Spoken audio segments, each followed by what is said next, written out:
ابھی کامران مرتضیٰ صاحب بات فرما رہے تھے، انہوں نے کہا کہ وہ سارا یہی بتا رہے ہیں کہ کس طرح سے ابھی آخری موقع ہے، وہ کہتے ہیں کہ بلوچستان میں ابھی معاملات کو سنبھالنے کا، ویرس قادر مندوخیل اس سے اختلاف کر رہے ہیں، وہ کہتے ہیں پشتون آبادی 60% ہے وہاں، ان کو تو کوئی پرابلم نہیں ہے، تو وہ آخری موقع ہے، اس کو کہنا بہرحال نامناسب ہے۔ اب آپ کا ویو اس کے اوپر بڑا ضروری ہے بیرسٹر صاحب، چونکہ آپ فرماتے ہیں کہ ہر چیز کا حل عمران خان صاحب کی رہائی میں ہے اور یہیں سے جو ہے وہ باتیں ٹھیک ہونے کی سمت میں جائیں گی۔ تو یہ بتائیے گا آپ کے اس اپروچ کے اوپر پی ایم ایل این والے تو شدید تنقید کر رہے ہیں، وہ کہہ رہے ہیں آپ لوگ اس قدر سیلفش ہو گئے ہیں کہ آپ لوگوں کو اپنے علاوہ کچھ اور نظر ہی نہیں آ رہا سر، اتنی سخت انسرجنسی کی صورتحال میں، پلیز گو اہیڈ۔ جی میرے خیال میں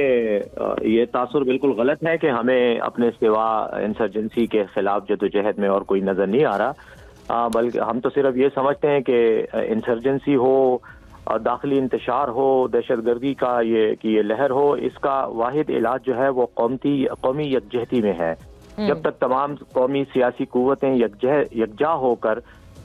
قومی امور پر اتفاق رائے پیدا کر کے اس جنگ میں، اس جدوجہد میں حصہ نہیں لیں گی، اس وقت تک ہمارا جو چاہے اندرونی دشمن ہے چاہے بیرونی دشمن ہے وہ ریاست کی جڑوں کو وار کرتا رہے گا اور کمزور کرتا رہے گا۔ اور میرے خیال میں اگر آپ تجزیہ بھی کر لیں تو گزشتہ کئی سالوں سے جب بھی کبھی انسرجنسی نے یا اندرونی خلفشار نے سر اٹھایا ہے تو وہ صرف ہماری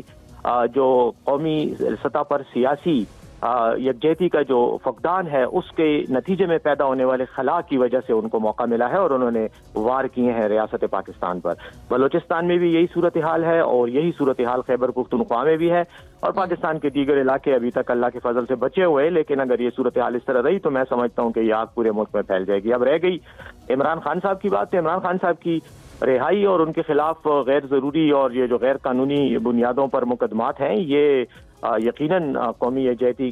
کے حصول میں ایک رکاوٹ ہے، اور اگر اس رکاوٹ کو جب تک حل نہیں کیا جب تک پولیٹیکل سٹیبلٹی نہیں آئے گی، اور پولیٹیکل سٹیبلٹی نہیں آئے گی تو ہمارا دشمن ہماری اس سچویشن سے فائدہ اٹھاتا رہے گا۔ لیکن یکجہتی کی جب بات ہو رہی ہے ڈاکٹر سیف تو بہت اہم بات ہے، آپ پہلے اپوزیشن کو تو یکجا کر لیں۔ ابھی آپ بلکہ وزیر اعلیٰ گنڈا پور صاحب ان کی طرف سے آنے والے مولانا فضل الرحمان صاحب کے خلاف بیانات، وہ کہتے ہیں سب سے بڑی رکاوٹ اپوزیشن اتحاد کے بنانے میں تو یہ آپ کے اپنے بیانات ہیں، ٹاکنگ آف یکجہتی۔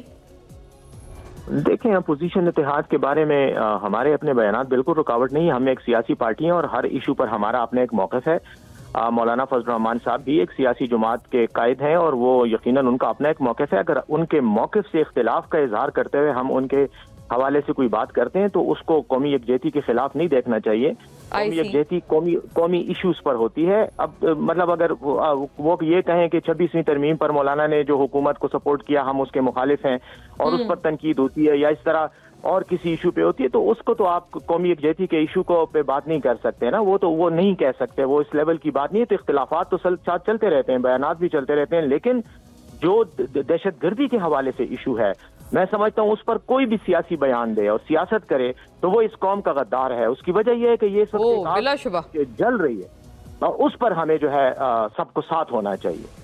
یہ بالکل صحیح بات ہے، اس پہ نہیں ہونی چاہیے پولیٹکس۔ تو یہ پولیٹکس آپ کی طرف سے تو نہیں ہو رہی بیرسٹر صاحب؟ کیونکہ کل بھی خان صاحب نے ایک مرتبہ پھر 71 کا حوالہ دیا اور کہا کہ بلوچستان میں بھی وہی حالات ہیں۔ آپ کو پتہ ہے جب یہ اس سے پہلے بھی 71 والا ٹویٹ ہوا تھا تو وہ آپ کی پی ٹی آئی اور پورے آپ کی پارٹی کے اوپر اس کو بہت تنقیدی نگاہ سے دیکھا گیا، اور سب سے بڑھ کر آپ کو یہ حکومت نے اس ٹویٹ کی ہی بنا پر کہا کہ آپ تو اس قدر ملک دشمنی میں آپ لوگ آگے بڑھ گئے ہیں۔ تو یہ پرابلمٹک ٹویٹس کہیں آپ کی طرف سے نہیں ہو رہی؟ آپ کیا اس کا دفاع پیش کریں گے؟